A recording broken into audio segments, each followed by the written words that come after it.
any apologies? Just Councillor Hutton, Chair. Thank you. Yes, I have received apologies from Councillor Hutton, and I believe that Councillor Parker is substituting for him tonight. Is that right? Yes, it is, Chair. Thank you very much. Excellent. Are there any other apologies? I think we've now got everybody in the room. Welcome, Councillor Burnett, if you can hear us. Good evening. Minutes of the previous meeting. Sorry, declarations of interest first. Item 2. Does anybody have any declarations of interest for any of the items that are on tonight's agenda? No. That's no from people I can see. If people have got the participants panel up and you would like to speak, you can raise your hand using the electronic hand raise tool. Otherwise, wave frantically at the camera and I will pick up on that. Item number 3, minutes of the previous meeting, starting at page 3 in the agenda pack. Does anybody have any issues with the minutes, or can we agree those as an accurate record? Again, silence is consent. Okay, the minutes are fine. Item number 4 is the update from Cabinet. There is nothing to report listed, but at this moment, would either of the portfolio holders with us tonight like to say anything? Councillor Tagg. I think no, Chair. I think obviously the items on the agenda that are coming up are from Cabinet. Excellent. Item number 5 then is back on track, the coronavirus pandemic recovery plan update, and I believe the Leader of the Council is going to introduce this report. Councillor Tagg. Chair, and good evening, members. This is obviously the next instalment of our back on track coronavirus pandemic recovery plan update, and I think during this period, this went to Cabinet, by the way, last Wednesday. During this period, we've moved into the full recovery mode. Obviously, as we began to open up our town centres, as we began to bring people back into work in this office, is here, and we began to do more normal stuff safely and securely. Obviously, we all know what's going on in the news about the rises in the cases, but we are obviously through our people and organisation and our health and safety and our staff doing the best we can to continue to deliver services and reopen those services where we can. Customer services has been obviously a key success for us during this pandemic, as reported last time to the committee. Obviously, the use of the online and the phone has really come into its own here, and that's continued. But we are beginning to open up, obviously, Castle House, as it says in the report, to people to come in for self-service. In tandem with the library, of course, the Staffordshire Library is beginning to open up as well. And every stage that they open up more, we will also reintroduce our face-to-face customer services on that as well. I think if we look at 2.1, obviously they are the main focuses for the recovery programme. Willing to take any questions on those. And the last one, financial recovery, we do have the next report, which is the Sustainable Financial Recovery Plan, which is a report that sits on its own. But I think that's really the introduction from me, Chair, but myself and Councillor Sweeney willing to take any questions. Excellent. We'll open that up then to questions from the committee. Does anybody have any questions for Councillor Tagg or Councillor Sweeney?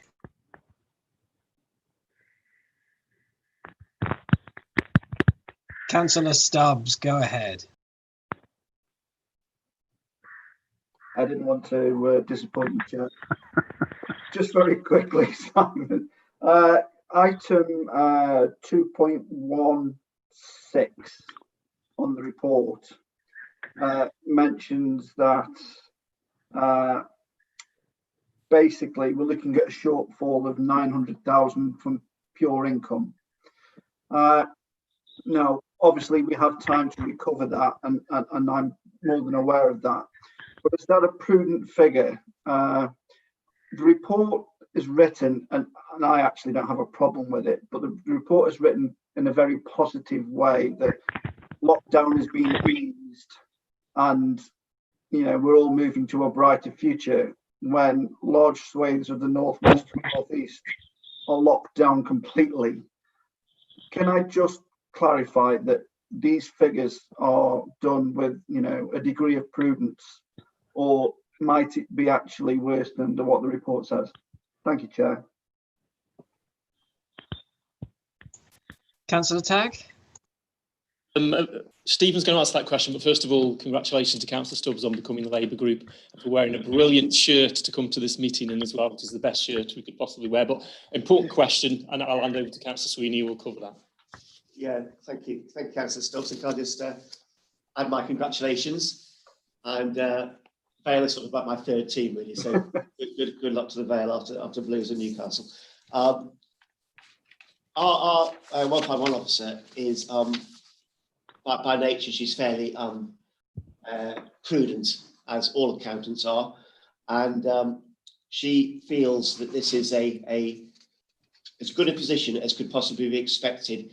And you know her as well as I do. She's not one to put a positive spin on something positive, and she believes as long as there's not another disaster, nothing else happens, this is going to be as bad as it gets. And it will get better from here unless something else happens. So no, I get what you're saying. This is not a positive spin on it. It is a realistic figure.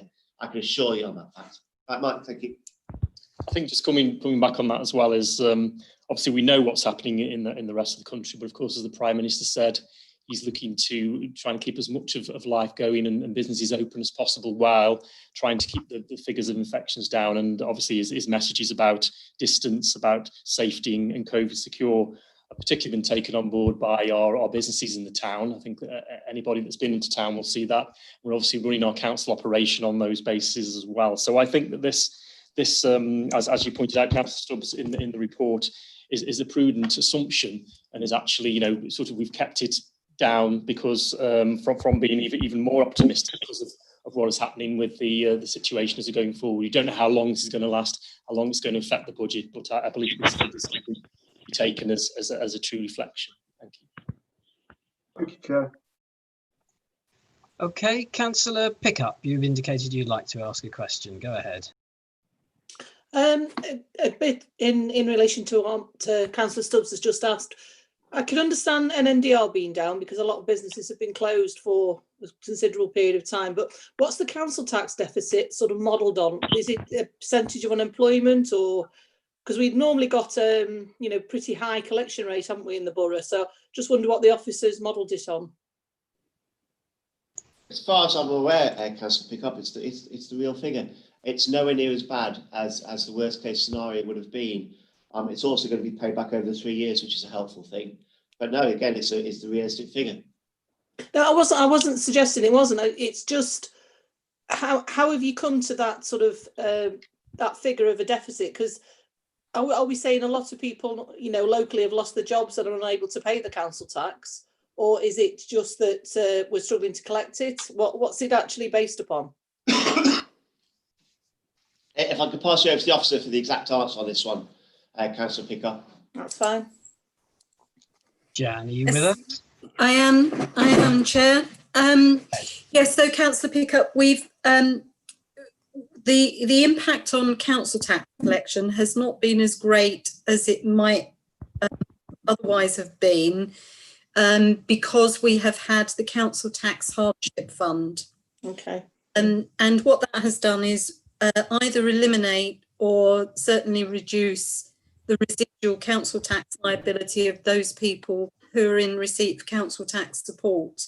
And they tend to be people who don't pay their council tax. So in most cases, that council tax debt has been wiped out completely, and in other cases, it's been reduced. So that has helped with the collection rate. The collection rate at the moment is only slightly down on where we were this time last year. So when we come to the Q1 finance and performance report, you can compare year on year the collection figures. There is an impact. It's not shown in the collection fund, but there is an impact on the wider budget because we have to fund the council tax support scheme. So the more people that we have losing their jobs, coming onto council tax support, the greater the pressure on the council's budget. But that doesn't impact on the collection fund. Okay. We pay for those benefits, in other words. And so there is some pressure there, which we have factored into the into the outturn forecast for this year for the overall budget. We saw a very big increase in the number of people claiming universal credit in April and May. The rate of increase has tailed off significantly. But we have assumed that, you know, more people will be coming onto council tax support during the rest of the year. It's very difficult, obviously, to predict exactly, you know, how many there will be. But we did anticipate that as furlough was phased out, that there would be, you know, more people coming into the council tax support scheme. And so we've taken account of that. But thus far, council tax collection rates have held up very well. And that's why we're showing a relatively positive picture. All right, thank you. Thank you. Okay, are there any further questions from members? Okay, well, Councillor Tagg, would you like to add to what Jan said? Just to come back on, obviously the tools in our arsenal are quite vast actually. I was in a LEP meeting earlier where we were discussing ways of supporting businesses, making sure that they survive during this period. We've got a local skills and training group which Paul Northcott, our portfolio holder, is sitting on now and being involved with, which is about getting people back into work, back into training if they need to do, if they fall foul of this jobs problems because of the pandemic. I think those are some of the tools which we're preempting later down the line, where council tax income may go down because of people getting into financial trouble. What we want them to do is survive in the jobs they're in now, and if those jobs no longer exist or are not viable because of this pandemic, they can get retraining and support to get back into work. Thank you, Councillor Tagg. Any further questions on the report that's in front of us? Okay, that's everything then on item number 5. Item number 6 is the Financial Sustainability and Recovery Plan, is it? Yes, Councillor Tagg to introduce this one. Yes, and I'm sure Councillor Sweeney can come in as well. I think we've just really discussed the first half of the report, I think, on the financial impact and what we've done so far. I think the key part of this starts at obviously 2.9 onwards, when we're taking a real look at the services we provide and the financial sustainability of those services and benchmarking them against what other councils are doing, and how things have changed because of the pandemic. How we, for example, we all know that the digital side of life, whereas we are now, all on virtual meetings at the moment here, has shown that as across all business, across councils, across every sector and every family now use technology even more. And that's why, for example, our customer service stats up for online transactions and contacts are through the roof as well. Is surely there are new ways of working which we have adopted, which we can take further, which will create savings and we can roll out across other parts of the authority. And there's a whole raft of things which we're looking at here to try and obviously we know we've got to make a saving this year somewhere within the region of £1 million, which you would have had to done anyway, savings required, and we had plans for that before the pandemic and we're working on them. We certainly need to reinforce that now and work on those plans going forward to set a balanced budget. And then of course going forward over the next 18 months or so, the challenges of possibly the reduction in the business rates and any council tax impact will affect our budget going forward. So it's right what we do here under 2.9, those bullet points, that we review them. And it'd be interesting to hear some of the committee's views on whether they think we're on the right track or any questions about them, which myself and Stephen are willing to answer. Thank you. Thank you very much. I can see Councillor Stubbs has indicated. So go ahead, Councillor Stubbs. Thank you, Chair. Forgive me, Simon, if I go back to 2.6. I know we've slightly just brushed over it in the last report, but I wanted to mention it more from a financial resilience point of view. So I just want to check that my reading is correct. So the total tax shortfall that the council will burden is the 500,000. First of all, I just want to check that's right. Go ahead. Which figure are we looking at, Mike? 2.6. So the council's share of the tax burden, I make to be around £500,000. I just want to clarify that first. It's top of the page. Yep. Oh, this is too- No. Oh, right. Yeah. It's gone on to another page on the report, hasn't it? Yeah, sorry about that. Yeah, sorry, it's gone to the top. It's gone to the, one line. Yeah, it's 0.512. Yeah. Okay. My thought is, though, that obviously, whilst I'm happy that the government are going to fill 95% of this gap, it still leaves the extra 500,000, and the fact that they're paying this over the next 3 years, if I read that right. Are we able to sustain that hit in the short term? I suppose my question is, why are we taking the hit when actually the government are paying this back over 3 years and not actually paying the full amount back? Yeah.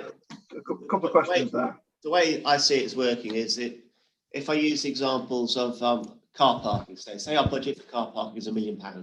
It's not, but say it's £1 million. Say this year we're only going to get £500,000.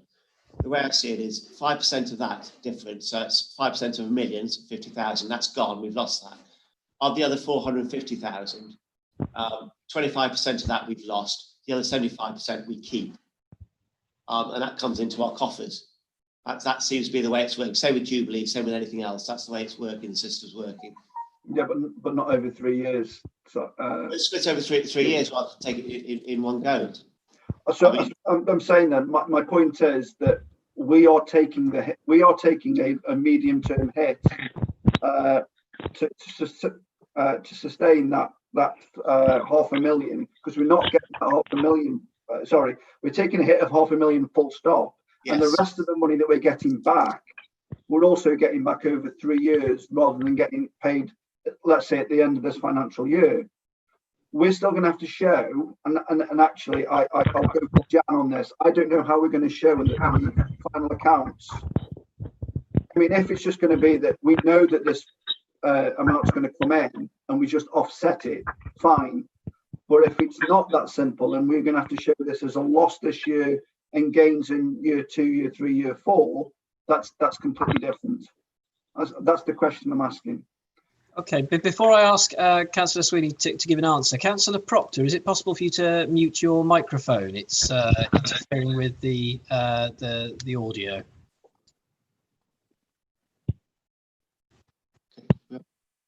Yeah, I think I'll get the officer to answer that if I can, Mike, so get it right. That's fine. Okay, Jan, would you like to provide an answer to that? I think we understand Yes. the question now, yeah? I do understand the question. So I think there's a slight bit of misunderstanding here. So collection fund losses, ordinarily, we would have to recoup in full in the following financial year. So when we're setting the budget for 21-22, we would normally have to budget for the fact that we needed to raise a certain amount of money to pay for the cost of services during that financial year, and whatever the deficit is that we've brought forward on the collection fund.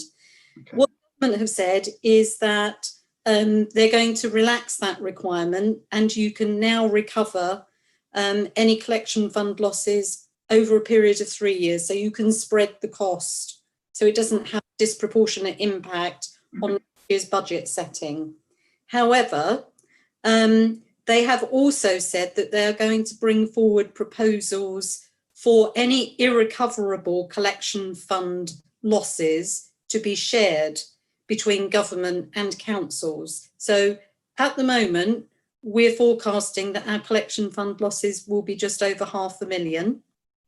However, we have not yet seen any of the detail about how government proposed to share those irrecoverable losses. So I'm not expecting that we will have to recover the full 500,000, but whatever our share of those losses is, we can spread the cost over 3 years. And then the other point that I think is relevant to that is that we do have money set aside in the business reserve, which is the accumulated surpluses from previous years on the collection fund, which we can also use to address any residual losses. So at the moment, we're thinking it's going to be 500,000. We take off that 500,000, whatever support we get from the government, and whatever is then left, I would be looking to apply some of that accumulated surplus from previous years, rather than actually having to fund that through our NTFS. That makes sense, Councillor Chair, Stubbs. if I may, yeah. Yes, of course. And thank you very much, Jan. It makes much more sense now. My only sort of question to follow that then is, and I'm not sure if you can answer it, but if, for example, that we didn't know at budget setting this year as to what burden it would be, what the government were going to share with us, is there a danger that we will get very dangerously close to the 2% cap on council tax without having a referendum? Not if we're able to cover any shortfall from the business reserve. Okay. Thank you. And it is substantially more than £500,000. So unless something goes disastrously wrong in the second half of the financial year and we end up with a much, much bigger deficit on the collection fund, that shouldn't be an issue. Okay. Thank you, Jan, for that answer. Councillor Tagg, would you like to comment? Yeah, I think when we met in this committee back in, was it the end of June now, wasn't it? We were awaiting another round of funding, which we got from the government. I think they're listening, they're seeing the problems that councils are having across the board, and they're obviously reacting to that and giving councils what they require, I think. And I think we've done really well out of the government, really, to listening to what we were saying to them through our various networks and through our MPs. I think going forward, we've got a continuing dialogue with them. And if we do require any further cash injection, because we don't know what's coming later in the year or early next year, that they've the record so far is that the government are listening and are delivering on funding for us to see us through, because they see local councils such as Newcastle Borough Council and all the others as delivering the key services relating to COVID on the ground that needs to get not only out the vulnerable, but also get the businesses back up and running, and also to get life back up and running in this safe way we want to do. So I'm not so worried. I think the government have got our backs on this, and I think that proves what's happened in the past, and hopefully that will happen in the future. Thank you very much for that, Councillor Tagg. I realise that the news that the government has got our backs will be of a great disappointment to Councillor Stubbs, but did you have anything you wanted to add briefly before we move on? Absolutely, Chair, and it is only briefly. I mean, you only need to look at the LGA website to question whether it's fully got our backs when the latest funding shortfall is 7.4 billion. So I would question that they've fully got our backs, but I won't turn down anything that they put our way. But let's not say that this is a complete bailout, because it's definitely not. Thank you, Chair. Okay, I think those comments have been noted. Does anyone else have anything to say on this item? I think looking particularly at the one thing that we had picked out of that, the collection shortfall, we need to pay careful attention to what it is that our officers are telling us, because it sounds as though in a normal year, while our collection shortfall would be much smaller, we wouldn't get extra support from the government. And now that collection shortfall is a bit larger, we are receiving support from the government that is broadly commensurate with that increase, and will make it that much easier for the authority to set its budget. And I will look forward, and I'm sure that our portfolio holders and you also, Councillor Stubbs, will look forward to exactly what the terms are of the government's next financial injection. But looking in the positive light of things, when we last met, we were talking about how the authority was waiting for that further support, and that further support did come, and it was in line with what was expected, and indeed what was necessary to tide us over during that period. So it's a welcome report, I think, and we will hear more of it, because coronavirus is with us for a long time. But certainly as we move towards budget setting, we'll want to know more of that in future. Okay, if there are no more comments on that item, item number 7 on the agenda is the quarterly financial performance report. Councillor Tagg again will introduce this item. Chair, but very quickly, I think, obviously, so we can get into any questions or comments. I think that we've done the financial bit. Probably Councillor Stubbs will come in again in a minute and say he wants to ask about finance. Stephen will answer those. But on the performance, I think, people recognise this is the first full quarter that we were in the lockdown. So this is not a normal quarter, but there are some highlights in here of how the council's reacted to the coronavirus and how our staff have reacted. I think thanks go to them, particularly our planning staff. The stats there are absolutely amazing, and at cabinet meeting, Paul Northcott led the tributes to our planning staff, how they've worked, remotely. We're beginning to bring them back in now, slowly and safely. But I think that's been a great plus throughout. They've managed to deal with the planning business. They've managed to get plan applications through in a timely manner, and I think that's a credit to them. The recycling area, obviously, we've during this period we brought in our new recycling system, and at the front of that end, we were obviously still collecting from everybody's door all the stuff, but we were co-mingling, so the costs went up of that, and also the quality of the recycling went down.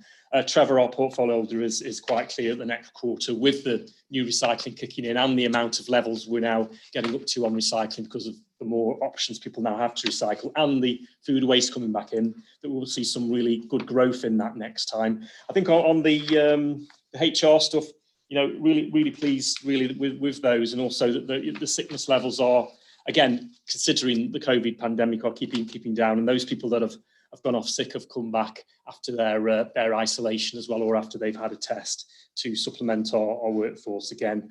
And then there's some obviously our town centre, I don't think there's any sort of measures against them, but we do take a keen interest in our market and in the footfall in our town. And I think anybody that's been down to our town in Newcastle to see that it's buoyant. I think that's reflected also over in Kidsgrove from what we're hearing, also in our smaller village centres, that people are shopping more local and aren't going to Macclesfield or Nantwich or Manchester or Birmingham, and they're actually using our market in Newcastle or their local shops in their shopping parade, which is all good. And then I think just on the sports and leisure side, obviously the museum open safely for people to go in, and also J2 open, but we do have the issue with the pool closure there, which has been looked into, and hopefully that will be open in due course. But I think a good picture saying we've been battered hard by, as everybody has, and by every organisation, by COVID, that this quarter we've got some good highlights in there. We've kept business going, and we're getting back on track, which is obviously the mantra of our plan for recovery. Thank you. Okay, well, we'll look at the performance report then. We'll do it by priority so that we don't miss anything. Commencing on page 35 then is priority 1, local services for local people. Does anyone have any comments on 1.1 through 1.15, any of those that you'd like to raise? I'll give you a moment to browse through the document. Yeah, starting at page 35 in the reports pack. Councillor Stubbs. Just to be supportive more than anything, Chair, I think it's incredibly difficult, given the time frame for this report, to draw any meaningful sort of analysis, especially when you're looking at the red alert areas. I can't think anybody that's been reasonable would think that they would be any different. I suppose my only caveat would be, if they are still reporting as badly next time around, then obviously we as a committee would have to look that little bit closer at them. But I think it's really difficult, and what I wouldn't want to do is put on record something quite negative about the staff, when we all know how hard the staff are working. They can't work any harder. The figures aren't going to change overnight. I hope that the lockdowns of the rest of the country don't affect us and allow us to recover that little bit quicker. But I'd hope that as a committee that we don't really start to drill into these performance figures, because whilst they're not meaningless, everything's caveated. So I think what we need to do is compare and contrast in 3 months' time. And if we can't see recoveries, that's when we as a committee really need to start drilling down into it. Thank you, Chair. Thank you, Councillor Stubbs. And I'm sure everybody would reflect and agree with your comments on the way in which the staff are handling this. Councillor Tagg, would you like to respond? Councillor Stubbs for that. And I think on the leader's statement on the full council next Wednesday, there will be an item about obviously the coronavirus recovery and all of that. And there'll be a chance for every member of the council to register their support for the staff. I think you're quite right, Councillor Stubbs. This is you can't read too much into these, but there are some good things in here that have shown how we've adapted. I think that's the sort of the plus out of this is the adaptation that's taken place. So I would endorse your comments there. Thank you. Okay, yes, that I think I also agree, particularly where you can see really good performance in the way in which our customer services have handled this, the first quarter of the first full quarter of coronavirus difficulties. And 1.8 digital delivery is an interesting metric to follow. How many of our service users and residents of the borough are interacting with the council digitally, particularly in line with the digital strategy that is being rolled out. So these are some of them very good numbers, and as Councillor Stubbs said, for those numbers that are less good, particularly those that are red indicated, we will be looking in the next quarter to see that things are improving, I think is what the committee would like to see. If there are no more comments on the first corporate priority, we can move on to page 40, priority 2. There's a bit of a text introduction. And then on page 43, the indicators themselves. Does anyone have any comments on those indicators, 2.1 through 2.5? Going to take that as a no. Moving on then, priority number 3, healthy, active and safe borough, starting on page 44, indicators 3.1a through to 3.5. These last couple, some of these are quite meaningless figures on the basis that we've had a lockdown during that quarter. But if anyone had any to raise. Councillor Stubbs? Just to say on page 44, with regard to Kidsgrove Sports Centre, it's really positive to see that things are moving forward. Obviously the cabinet panel and then the cabinet itself, and obviously there's a report coming to full council next week. I'm hopeful that everybody will support that. I know members of the Labour group will absolutely be supporting that. So that's just a really good positive thing for the people of Kidsgrove. Thank you, Chair. That's good news. Any comments from Councillor Sweeney or Councillor Tagg? Echo that, and it does sort of balance up the sports facilities that we offer in the borough, isn't there? There's been a hole really since 2017 when the previous centre closed, and that's not just for Kidsgrove, that's for the north of the borough, Audley, Madeley. Actually, the group are talking to a group from Almer End about using the sports hall when it reopens. So it is a northern borough facility, and parts of Stoke as well, and South Cheshire. Perhaps you should go to them for some money for this to put into the scheme as well. But it's really, really pleasing to get to this stage, and obviously after full council, we'll if we get the endorsement of full council, we'll move ahead with this project. Okay. Performance indicators under priority 4, commencing at page 48. There are 3 of them, and they are all fairly meaningless this quarter because of the lockdown and the. Oh, Councillor Sweeney would still like to comment. Go ahead, Councillor Sweeney. I would please, yes, Councillor Holland. Obviously, the town centre is under my sort of portfolio, so but I really do say to people. I know a lot of the members here are from Kidsgrove based, but if you're in Newcastle and say on a Saturday, have a little wander around, have a look down some of the side streets and some little treasures that you can find down there. I come every Saturday morning, I go to the market, I buy my eggs from the eggman in the market, there's some fruit and veg, I have a wander around, we have lunch somewhere or breakfast or whatever, and you have a route around, and Newcastle's really getting quite vibrant now. There's a nice buzz to the place, nice atmosphere. The chap with the clarinet and the little clown things, he's back in now. There's a couple of singers that can actually sing. That's good. There's a lot of people around. There's a nice atmosphere to the place now, and I'd certainly recommend it to anybody to come and have a little look at it. Cheers. Thank you, Chair.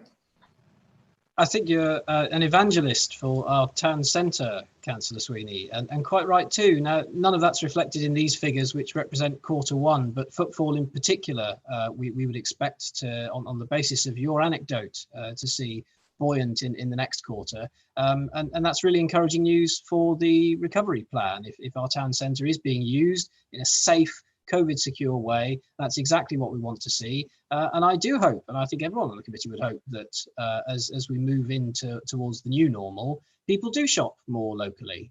People do choose to come to their town centre in Newcastle and in Kidsgrove, rather than going further afield. So we will look forward to those figures being shared with us next quarter. Does anybody have any comments to make on what they've heard? No, excellent. In that case, that concludes the quarterly performance report. Item number 8 on the agenda is the CIPFA guide to financial scrutiny, an item so interesting it can only be introduced by Councillor Sweeney. Thank you for those kind words, Councillor Holland, sent from the bottom of your heart, I'm sure. This was brought up at the audit committee last time about a bit of training and more information for people. So the full thing is attached to your pack. If you turn, well, I've got a sheet in front of me. Area 2.4, it lists the sort of areas that this particular committee might be interested in looking at. And we listed them there. And really, any comments on anything? I've always said this is an open and transparent council, and this is, gives people a chance. It gives us the training, gives people able to work on, and we're happy to take people looking at what we're doing. So, any comments on that? Feel free. I jest, of course, but the full document that was included was a very thorough item from CIPFA, and the item is in front of us for discussion. So did anybody have any particular comments that they'd like to raise? Anyone other than Councillor Stubbs, or should we go for Councillor Stubbs here? I think it's just Councillor Stubbs. He's on a roll. Go for it, Councillor. I'd always say that actually the document's quite technical. I think if members are really interested in getting the full value out of it, it's a fabulous document for people that have worked in finance for 15 years. But I think for people that are sort of less skilled or not as much experience, I wonder if there's something that we might, even if it's just that staff make themselves available just to talk through anything that's in the guide, because there are sections that even I had to go and look at other CIPFA textbooks just to make sure that my understanding was right. So, I mean, it's a great document, but it might be a little bit highbrow for, I think it's aimed at accountants, and not everybody who sits on scrutiny is accountants. Thanks, Chair. A fair comment, Councillor Sweeney. I think that's a fair point. That's one of the reasons we brought it to this committee now. So if you want to sit down with one of the officers and say, well, actually, this one's explaining better, this is a bit complicated for us or something like that, then this is what it's for. So take the opportunity to do that when you get on, Mike. Thank you. I am conscious that this committee is sitting with a reduced membership because it is a virtual meeting, and there will be members of the committee who would benefit perhaps from some more guidance on the material that's contained in the document.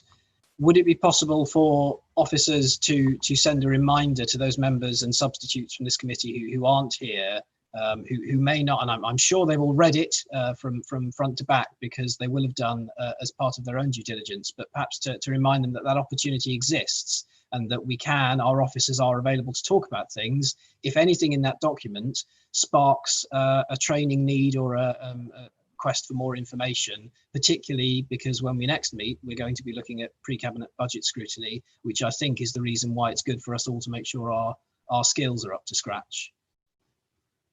Would that be appropriate? Could our portfolio officer, could our portfolio holder say that our officers will do that? Our officers appeared on the screen. I'm sure that's what you're going to say. Indeed, be happy to do that, Chair. Excellent. Thank you very much. Does anybody else have any comments on that? Silence is consent, in which case, no. Thank you very much for that. The next item on the agenda is item number 9, the work programme. Now we've been meeting, so the last meeting we had was a sort of a one-off. It had a single focus on its agenda, and it was the coronavirus recovery document. This meeting has been more normal in the sense that we've examined the usual things that we would expect to examine, including the quarterly performance report and everything that goes with it. expectation is that the next meeting will be the same. I, for one, would like to see the next meeting of this committee be face-to-face, but we don't know where we're going to be in 3 months' time, particularly since the government now has a much more reactive attitude towards local measures that they take in relation to breakouts. So we could be very fortunate, or we could be less fortunate, as indeed some parts of the Northeast have discovered today even. But on the basis that there may be more of us, and I think it is important that as many of this committee as are able to do the pre-budget scrutiny as possible are able to take part in that discussion, that is going to occupy quite a considerable deal of that agenda. And on the work programme that we have got in terms of the other stuff, I was wondering if anybody had anything that they thought we should add. But before I ask councillors, the leader, I think, had something he wished to comment on. Councillor Tagg. You're quite right, the Chair, get as many of the members to be able to scrutinise it. Whether that can all be in the room is another question.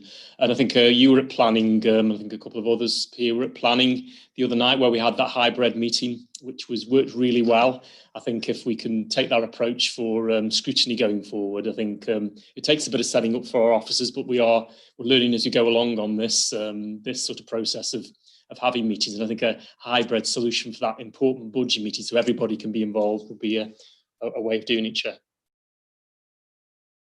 Thank you. I was, yes, at the planning committee, which was held in a hybrid format, and that, if anything, is a step up even from a physical meeting, because it gives everyone the opportunity to participate, even if for health or for shielding reasons they're not able to be physically present in the room. But physical meetings are important.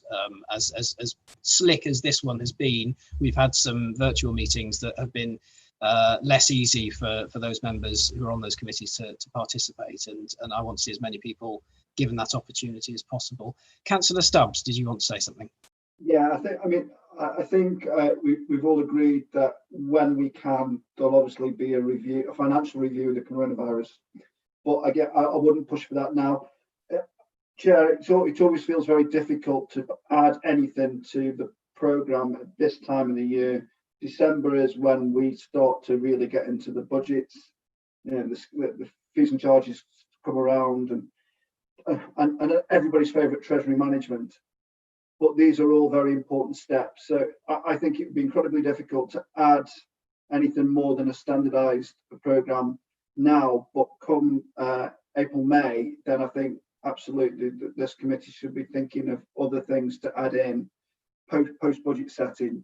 I think early next year will be too early for the coronavirus, because I believe we'll still be feeling the effects of it. But perhaps in the second half of the year, we can start thinking about timetabling something like that in. Thank you, Chair. Thank you, Councillor Stubbs. I think that, yes, we do have, so we've got a full agenda ahead of us for the forecast December meeting. Later on, it will be appropriate for us to pick up other threads. The one thread that I would like to pick up on behalf of Councillor Hutton, who is not with us this evening, is that on the work programme, so important, it's on there twice, in fact, was an item we might have wanted to have considered in June relating to council procurement. It is something that he is passionate about looking at again a bit further, and appreciate he's not been able to be with us tonight. But can I put our officers on notice that in relation to that piece of work, which he was going to go and look away at as a task and finish group of one, he will be battering down your door virtually, if not literally. And that's something that Councillor Hutton will bring back to us at a future time. But we don't need to agree a detailed work programme beyond the next meeting. I think we all know what's coming up at that meeting. So unless anybody else has any further suggestions, that's it for the work programme. No, excellent. In which case, item number 10, public question time. I'm not aware that any members of the public have submitted questions for us tonight, and I'm not aware that there are any. In fact, I can see on our participants list there are 0 attendees. So far as I know, no members of the public are following us, although I suppose they may be watching on YouTube. Welcome to anyone who is watching on YouTube. You've done well to get this far. Is anyone aware of any public questions that have been forthcoming? Have our officers picked any up? No. I'm going to go with that being a no. Silence is consent, as usual. Item number 11, urgent business, any business that is urgent within the relevant section of the relevant act. Again, I'm not aware of any unless our officers would like to correct me. Councillor Stubbs, your hand is still raised, you're still showing. Would you like to say anything? No, excellent. In which case there is no urgent business, and that's the end of the meeting. Thank you very much for attending. Thank you for your forbearance. This is the second time we've done this in digital format, and thank you very much to the officers who